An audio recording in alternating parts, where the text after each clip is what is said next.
Airy nothings. It was hardly surprising that the great labour of fashioning the Sunnah took Muslim scholars so long.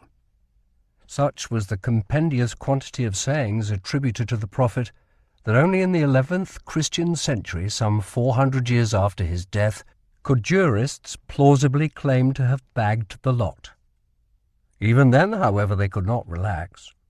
An even greater challenge awaited them: defining precisely what it was that God, speaking through his prophet, had bestowed upon the Muslim people. Naturally, fathoming the purposes of an omnipotent and omniscient deity was no simple matter. As one 9th century scholar, in a tone of awed defeatism, had put it, "Imagination does not reach him, and thinking does not comprehend him." In the event, it would take 600 long years of bitter and occasionally murderous argument before scholars of the Sunnah could finally be brought to agree on the nature of the Quran, that it was eternal, not created, and divine, not a reflection of God. There were certain problems altogether too critical, too sensitive, too awkward to be rushed. Muslim theologians were not the first to wrestle with the implications of this. Long before the words of God manifested themselves in the mouth of Muhammad, Christians too had struggled to explain how a deity who transcended time and space might conceivably have descended from heaven to earth. That they identified this intrusion of the divine into the realm of the mortal with a person rather than a book had done nothing to lessen the challenge. Indeed, Christians had wrangled over the nature of Christ for quite as long as Muslim scholars would go on to debate the nature of the Quran. Admittedly, in the early years of the Christian faith, these arguments had hardly been such as to disturb the councils of nations. But during late antiquity, when emperors and kings started to wrestle with them too, whole empires were transformed by the arcana of such debates. Just as the civilization of Islam would be transfigured by the musings of philosophers, so would Christendom.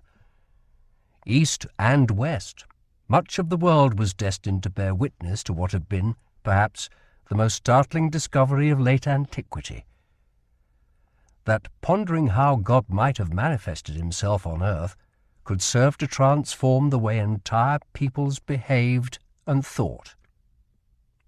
Nevertheless, while Muslims and Christians faced very similar knots, their respective attempts to unravel these set them on radically different courses. Clearly, if God were to be identified with words in a book, then those words were bound to defy all attempts at rational analysis. Even to contemplate such a project was blasphemy. Devout Muslims were no more likely to question the origins of the Quran than devout Christians were to start ransacking Jerusalem for the skeleton of a man with holes in his hands and feet. This was because the nearest Christian analogy to the role played in Islam by the Prophet's revelations was not the Bible, but Jesus, the Son of God. The record of Christ's life, for all that it lay at the heart of the Christian faith, was not considered divine, unlike Christ himself. Although Christians certainly believed it to be the Word of God, they also knew that it had been mediated through eminently fallible mortals.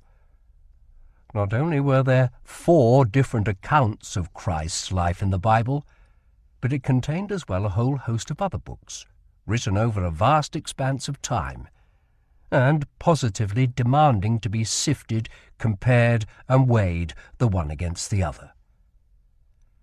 As a result, the contextualizing of ancient texts came to be second nature to scholars of the Bible, and the skills required to attempt it hardwired into the Christian brain. And in due course, into brains that were barely Christian at all.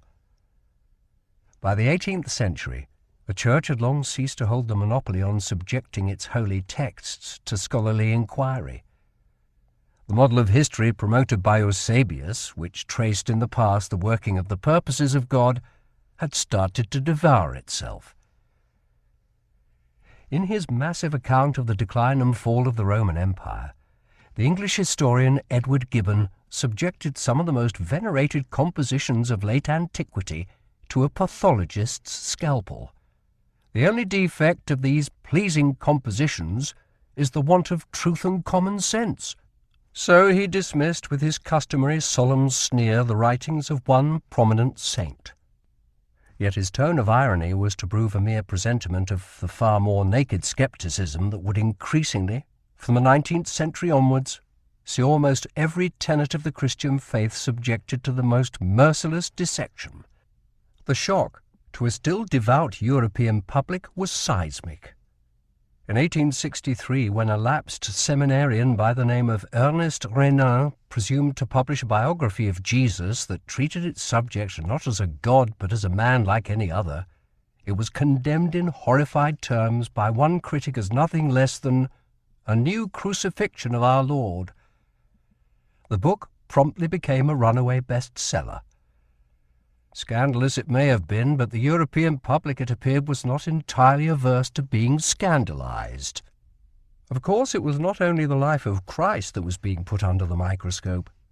4 years before the publication of Renan's tome, Charles Darwin had brought out his epochal study on the origin of species, with devastating implications for any notion that the biblical account of the creation might somehow embody a literal truth. The genie of skepticism was now well and truly out of the bottle. Time would demonstrate that there was to be no going back in the Christian West on the habit of subjecting to scientific inquiry what had for millennia been regarded as the sacrosanct Word of God. Throughout the 19th century, in the hushed and sombre libraries of German theology departments, scholars would crawl and teem over the pages of the Bible, gnawing away at the sacred texts like termites. Its first 5 books, they demonstrated, far from having been written by Moses, as had always traditionally been taught, seemed instead to have been stitched together from multiple sources. Not only that, but these same sources had almost certainly been written centuries after the events that they purported to describe. Moses, it appeared, had been made into a mouthpiece for laws that he might very well never have pronounced, if that was he had even existed in the first place. Here was an unravelling of the scriptural tapestry so destructive that even some scholars themselves began to fret over the implications. It is to suspend the beginnings of Hebrew history, as one German theologian noted grimly, not upon the grand creations of Moses, but upon airy nothings. Meanwhile, as scholars in Europe were busy prodding and yanking at the mighty fabric of their ancestral scriptures, their counterparts in the Islamic world had attained a whole new plateau of complacency. Back in the 18th century, at around the same time as Gibbon was embarking on his great history of Rome, Muslim jurists were concluding that they had at last learned every lesson to be gleaned from the example of the Prophet, and that the gate of interpretation was therefore closed. Even Gibbon, the inveterate skeptic, had been impressed by the reams of evidence that the would-be biographer of Muhammad seemed able to draw upon. To him and to other European scholars, the depth and detail of Muslim writings on the origins of Islam came as a revelation, nor did they ever doubt that Muhammad's career and character could authentically be known. It is not the propagation but the permanency of his religion that deserves our wonder, Gibbon wrote. The same pure and perfect impression which he engraved at Mecca and Medina is preserved after the revolutions of 12 centuries by the Indian, the African, and the Turkish proselytes of the Quran. In comparison with the great figures of the Bible, Muhammad seemed possessed of a striking and enviable solidity. As Renan, a diligent Arabist when not putting the cat among Christian pigeons, memorably put it, Islam was born not amid the mystery which cradles the origins of other religions, but rather in the full light of history. Ibn Hisham could not have put it any better. Except that there was the hint, just the nagging hint, of a problem. Like the tiniest patch of dry rot, it was not perhaps immediately apparent, and even those who did spot it were content in the main to turn a blind eye. When Gibbon, in a discreet footnote, coyly acknowledged that none of the historians he had consulted for his biography of Muhammad was a writer of the 1st century of the Hijra, he chose not to pursue the implications of this striking confession. 100 years on, however, and in the wake of all the exacting criticism to which the origins of Judaism and Christianity had been subjected, the realization was starting to dawn on certain scholars that Islam too, just perhaps, might have its own issue with its sources. The particular focus of their attentions was that vast network of struts and supports which underpin the Sunnah, and with it most Muslims' understanding of their prophet, the Hadiths. Perhaps this was only to be expected. In an age when Jewish and Christian scholars had presumed to question the most fundamental tenets of their own faiths, those among them who turned their gaze to Islam were almost bound to raise an eyebrow at the sheer volume of sayings posthumously attributed to Muhammad. The question they asked was a simple one, but no less devastating for that. Were the Hadiths actually genuine? Now, as it happened, a number of towering Muslim scholars had fretted over the same identical issue a full millennium before. Their researches had been exacting, and their conclusions notably severe. They had freely acknowledged that innumerable hadiths had been faked, that caliphs, lawyers, and heretics had invented them willy-nilly to serve their various purposes. The many hadiths contradicted one another. Nevertheless, Muslim scholars had insisted there did remain gold, priceless gold out there amid the dross. Accordingly, concerned to identify which sayings of the Prophet could be enshrined as genuine and authoritative, and which were to be junked, they had toured all the various lands of the Ummah, collecting hadiths wherever they could find them, and then subjecting each and every one to the most rigorous examination.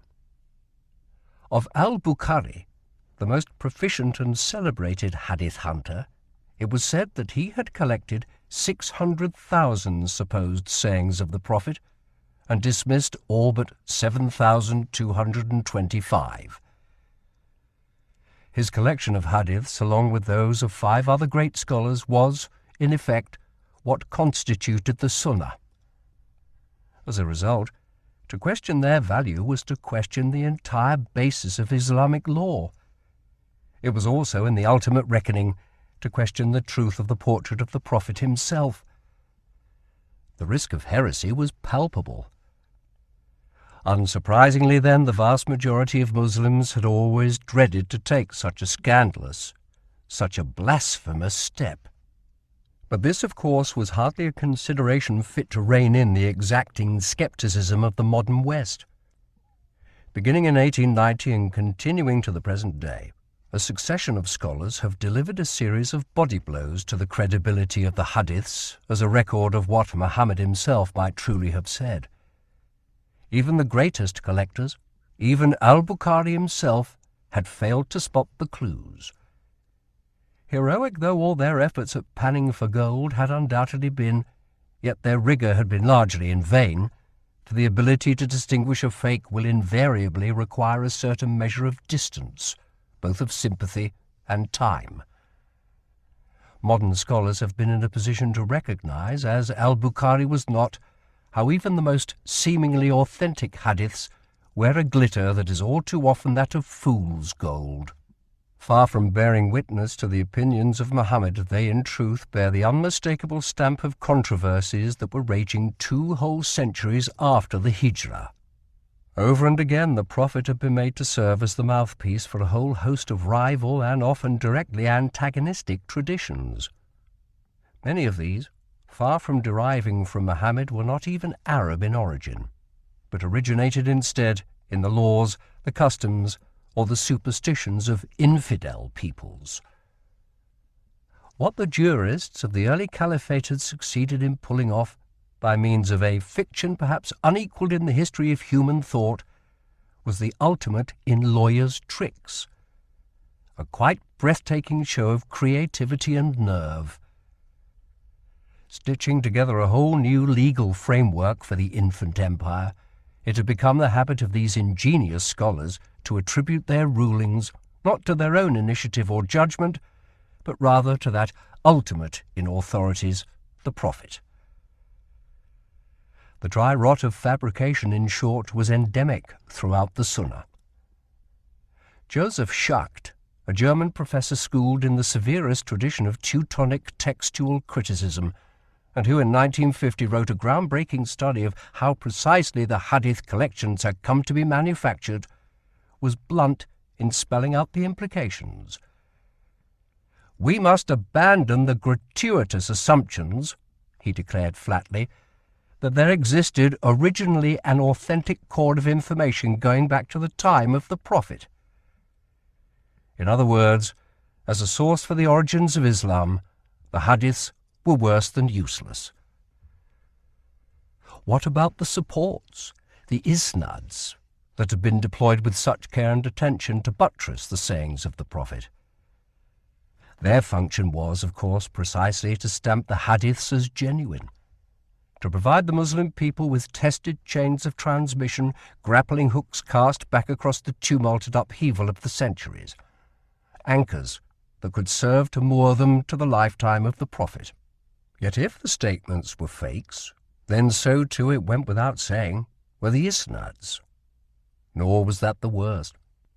Even supposing that a hadith had authentically derived from the time of Muhammad, its value to any would-be biographer of the Prophet was unlikely to be much enhanced by the fact. Context, for the historian, is all, and no Muslim scholar or lawyer who quoted the Prophet ever had the slightest interest in establishing what the original context of his sayings might authentically have been. To brandish a hadith was to take for granted that the advice contained within it was timeless and universal. That Muslims in the heyday of the Caliphate were living under circumstances that would have been unimaginable to Muhammad himself never so much as crossed their minds. As a result, where the isnads were not being deployed to disguise a blatant fabrication, they were serving to obliterate all memory of the setting in which the Prophet's sayings had first been delivered. Rather, as in an Agatha Christie novel, where it is invariably the suspect with the most ornate alibi who proves to be the murderer, so similarly, in the fields of hadith studies, it turned out that there was no surer mark of fraud or distortion than a really exacting attention to detail.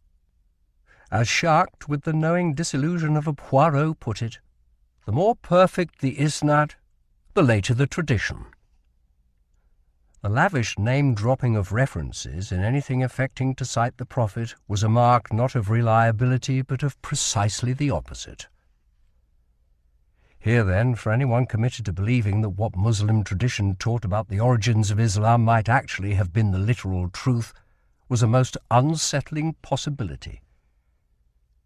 If all hadith is given up, as a noted Pakistani liberal Fazlur Rahman reflected a decade after Schacht's momentous study, what remains but a yawning chasm of 14 centuries between us and the Prophet? His tone of anguish was hardly surprising. Rahman well appreciated that it was not only the lawyers of the early Caliphate who had sought to bridge the yawning chasm between themselves and the age of Muhammad through the promiscuous deployment of isnads. Historians had done so as well. How, for instance, had Ibn Hisham been able to substantiate his story of the spectacular contribution made by angels to Muhammad's victory at Badr? He was certainly not the first to write about it. Indeed, he positively gloried in his plagiarism, freely acknowledging that his whole book was a reworking of a biography written half a century earlier by a man named Ibn Ishaq, a child of the grandchildren of the generation of the Prophet. But that, of course, merely begs a further question. How had Ibn Ishaq obtained his own information? "Remember when you prayed fervently to your Lord," it was written in the Quran, "and he answered you, 'I shall reinforce you with 1,000 angels coming in waves.'"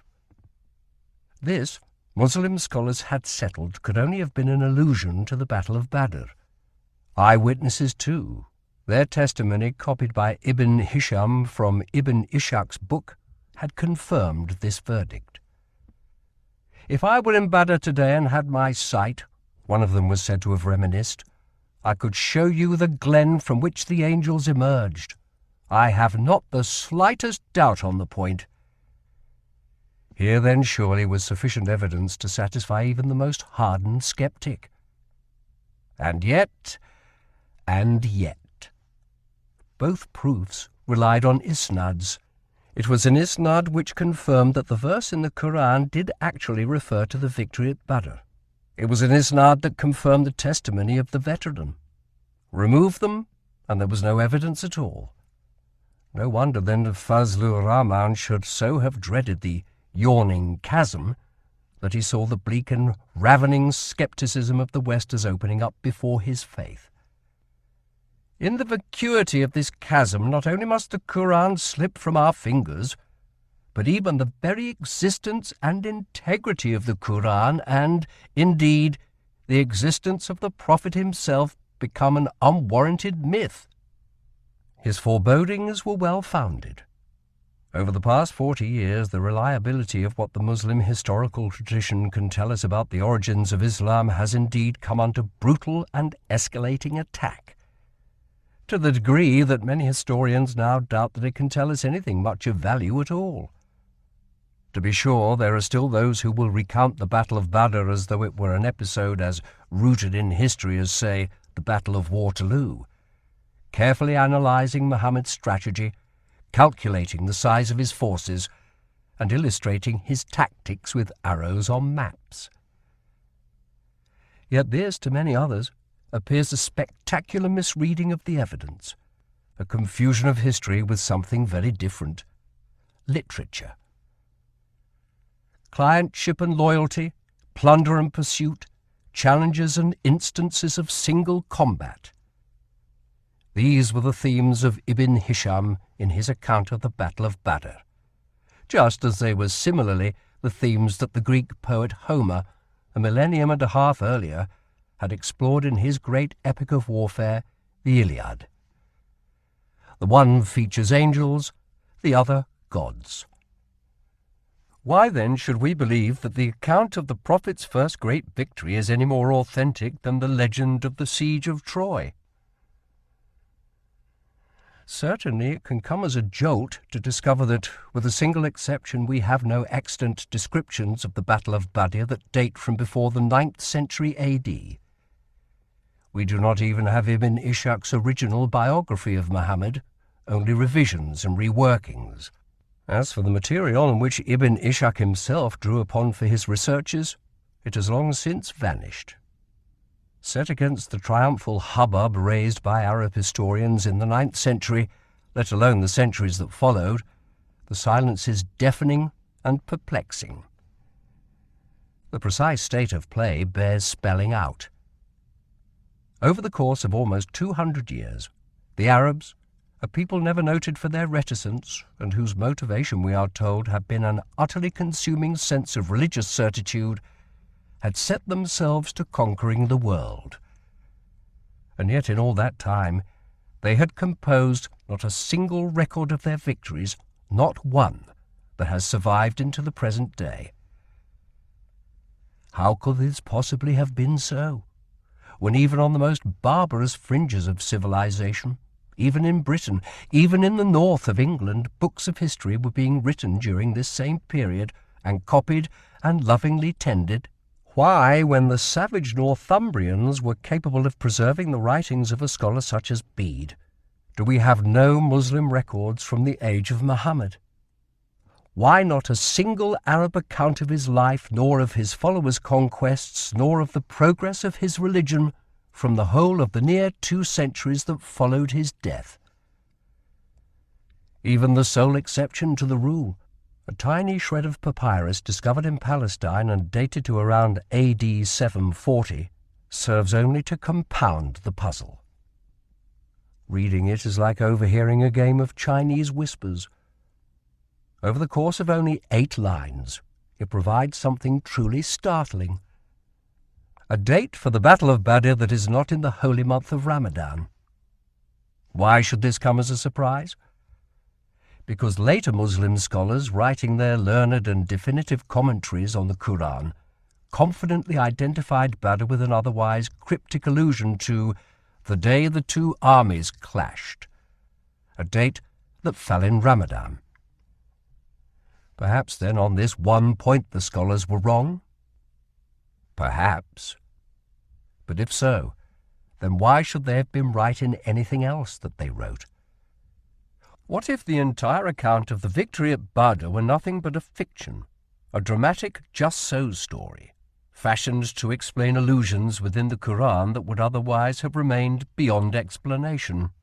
A battle on the valley's edge won against terrifying odds, angels swooping down to strike at infidel necks, plunder seized from routed caravans. The holy text certainly alludes to all these things. Yet aside from a single name-check, Badr itself is never mentioned. There is certainly no confirmation that a great battle such as the one described by Ibn Hisham was ever fought there. Whatever else it may be, the Quran is no work of history. Startlingly, were it not for all the commentaries elucidating its mysteries, all the biographies of the Prophet and all the sprawling collections of hadiths, none of which in the form we have them predates the beginning of the 3rd century after the Hijrah, we would have only the barest reason to associate it with a man named Muhammad at all. That the coming of Islam was one of the supreme revolutions of world history is evident enough. All the more devastating to realize, then, that of written evidence composed before AD 800, the only traces we possess are either the barest shreds of shreds, or else the delusory shimmering of mirages. No empire can be raised amid a silence, of course. But what we chiefly hear now of the founding of the Caliphate is the merest sound and fury, tales told centuries later, and signifying, if not nothing, then very little. The voices of the Arab warriors who dismember the ancient empires of Persia and Rome, and of their sons in turn, let alone of their daughters and granddaughters, have all been silenced utterly and forever. Neither letters nor speeches nor journals, if they were ever so much as written, have survived. No hint as to what those who actually lived through the establishment of the Caliphate thought, or felt, or believed.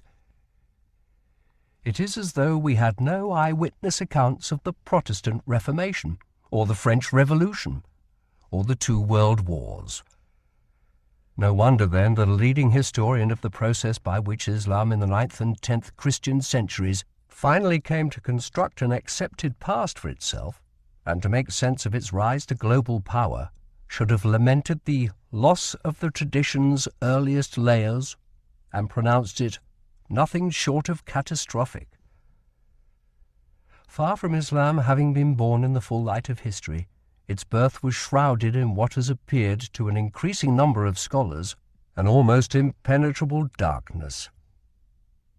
To be sure, there are very few scholars who would go so far as to claim that the Prophet never existed. Someone by the name of Muhammad does certainly appear to have intruded upon the consciousness of his near contemporaries. One Christian source describes a false prophet leading the Saracens in an invasion of Palestine.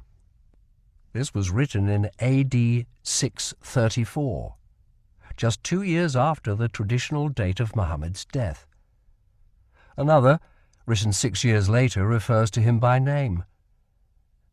Over the succeeding decades, a succession of priests and monks would write of an enigmatic figure whom they described variously as the general, the instructor, or the king of the Arabs. Yet these cryptic allusions, not to mention the fact that they were all made by infidels, merely highlight once again the total absence of any early Muslim reference to Muhammad. Only in the 690s did a caliph finally get around to inscribing the Prophet's name on a public monument. Only decades after that did the first tentative references to him start to appear in private inscriptions. And only around 800, of course, did biographies come to be written of Muhammad that Muslims took care to preserve? What might have happened to earlier versions of his life we cannot know for certain. But one possibility is strongly hinted at by none other than Ibn Hisham. Much that previous generations had recorded of the Prophet, he commented sternly, was either bogus or irrelevant or sacrilegious. Things which it is disgraceful to discuss, matters which would distress certain people, and such reports as I've been told are not to be accepted as trustworthy. All these things have I omitted. As well he might have done. What was at stake in Ibn Hisham's devout opinion was not merely his status as a reputable historian, nor even his good name as a Muslim, but something infinitely more precious to him, the fate of his soul. Here then, at least, is terra firma. What we can know with absolute confidence is that by the early 9th century the precise details of what Muhammad might have said and done some 200 years previously had come to provide, for vast numbers of people, a roadmap that they believed led straight to heaven. God had seized personal control of human events. The world had been set upon a novel course. To doubt this conviction was to risk hellfire. Given this perspective, it is scarcely surprising that any ambition to write history or biography as we might understand it should have paled into nothingness compared to the infinitely more pressing obligation to trace in the pattern of the Prophet's life the wishes and purposes of the Almighty. That is why, in leaving the age of Ibn Hisham behind and venturing back into the heaving ocean of uncertainty and conjecture that is the early history of Islam, today's historians can find it such a struggle to identify reliable charts. Adrift amid the shadowy vastness, what prospect of finding landfall? There is always the Quran, of course, and yet the holy text itself, once stripped of all its cladding, all the elaborate scaffolding of commentaries built up around it with such labour and devotion from the 9th century onwards, can seem only to add to the voyager's sense of being lost upon a darkling ocean. It stands isolated, one scholar suggests, like an immense rock jutting forth from a desolate sea, a stony eminence with a few marks on it to suggest how or why it appeared in this watery desert. Or even, most shockingly, when. After all, if the entire colossal edifice of Muslim tradition depends upon isnads for its veracity, and if the isnads cannot be trusted, then how can we know for sure that the Quran dates from the time of Muhammad? How can we know who compiled it, from what sources, from what motives? Can we even be sure that its origins lay in Arabia? In short, do we really know anything at all about the birth of Islam? Scholarship, like nature, abhors a vacuum. A number of historians over the past 40 years have responded to the eerie silence that seems to shroud the origins of Islam by rewriting them in often unsettling radical ways. It has been argued that the wellspring of the Quran lay not in Arabia but in Iraq, that it was written originally not in Arabic but Syriac, the lingua franca of the Near East at the time, that Muhammad was originally a title referring to Jesus. By and large, when a book attempts to redraft the origins of a major world religion on quite such a jaw-dropping scale, the cover will feature a picture of the Knights Templar or the Holy Grail. A sensational argument, however, need not necessarily be an exercise in sensationalism. Far from aping Dan Brown, most of the scholars who have explored Islam's origins seem to pride themselves on making their prose as dense with obscure vocabulary and obscurer languages as they possibly can. As a result, their speculations have really impinged on the public consciousness.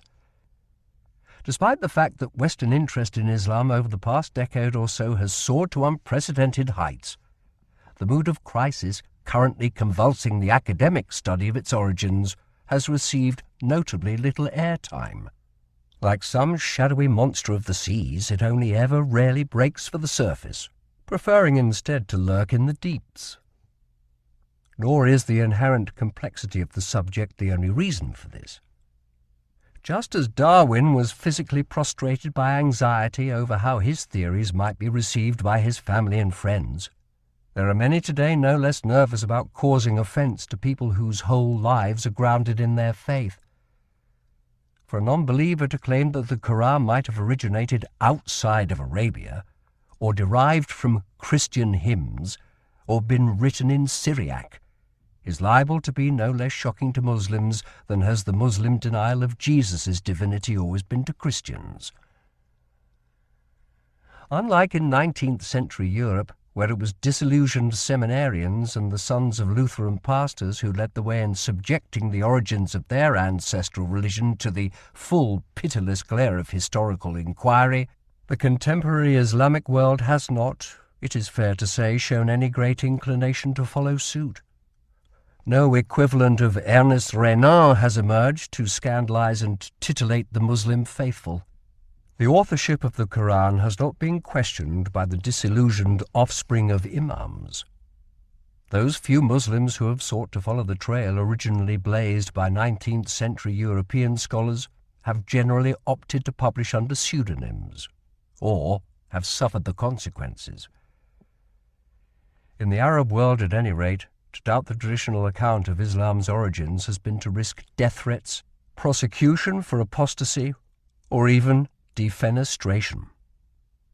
As a result, inevitably but regrettably, questioning the traditional narrative of Islam's origins remains largely what it has always been, the preserve of Western scholars.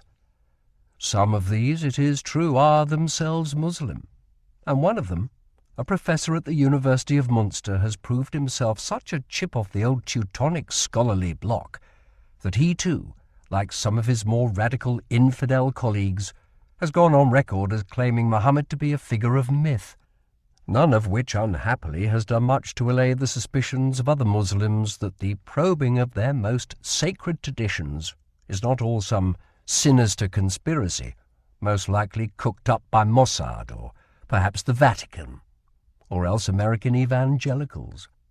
But the methods currently being deployed by Western scholars to place the Quran in its historical context were first honed upon the Bible has dented this conviction not a whit. One appalled Muslim scholar has argued that even the Crusaders' fury pales to nothing in comparison with modern academics' iconoclastic attack. Implicit in this bellow of indignation is the presumption that non-believers have no business poking their noses into Islam's origins. As one Saudi professor sternly tells his co-religionists, "Only the writings of a practicing Muslim are worthy of our attention." Taken to its logical extreme, of course, this would mean that only worshippers of Jupiter could legitimately write about the Romans, and only Odinists about the Vikings. Nevertheless, it is hardly necessary to be a Saudi theologian, or even a Muslim at all, to find something profoundly destabilizing in the thesis that the stories told by Islam about its own origins might obscure as much as they reveal. The faithful, after all, are not alone in having a massive stake in the veracity of their inherited traditions. So too do plenty of non-Muslim historians. Whole centuries' worth of scholarship have been founded on the presumption that the sources for early Islam can be trusted. To this day, they continue to be recycled endlessly, whether in popular biographies of Muhammad or in academic texts. It still tends to be taken for granted that they remain, for anyone wishing to construct a narrative of Islam's origins, the only real building blocks to hand. Unsurprisingly then, over the past century, and particularly over the past few decades, many scholars of early Islam have conducted an aggressive rearguard action to save these sources from total redundancy. despite the increasingly widespread acknowledgement among historians of the period that it is exceedingly difficult to know much about Islamic origins, attempts to shore up the foundations continue. The building blocks fashioned by Ibn Hisham and his successors have certainly not been abandoned yet. Paradoxically, however, these attempts to repair the damage done to the mighty edifice of Muslim tradition do more than anything else to highlight the full scale of the paradigm shift that is afflicting it. Clearly, when two scholars can devote their entire careers to studying the same languages and sources and yet arrive at wholly contradictory conclusions, it is no longer possible to presume that there is anything remotely self-evident about the birth of Islam. 40 years ago, any querying what Muslim tradition taught about its own origins might have been dismissed as mere crankish troublemaking, one that no more merited a response from heavyweight experts than did, say, the attempt to ascribe Shakespeare's plays to Francis Bacon or the Earl of Oxford. Nowadays it is hard to think of any other field of history so riven by disagreement as is that of early Islam. One of the world's leading Quranic scholars has gone so far as to speak of a schism. The controversy about the Quran, she has lamented, whether it is an authentic record of the Prophet's utterances or an anthology stitched together from various different sources, permeates the entire field of Quranic studies. Yet even to speak of schism may be overly optimistic. The reality perhaps is even messier. In truth, it can often seem, the fragmentary nature of the evidence being what it is, not to mention the complexity and sensitivity of the issues at stake, that there are as many different interpretations of Islam's origins as there are experts writing about it. All of which, in a non-specialist, can tend to inspire a peculiarly lurching sense of dizziness, the kind that might afflict someone studying a trompe-l'oeil in a hall of mirrors. No wonder, then, that it should sometimes feel tempting to back away from the problem altogether, to close one's eyes to it, to pretend that it does not exist. Rehash the traditional Muslim sources and follow the path of least resistance.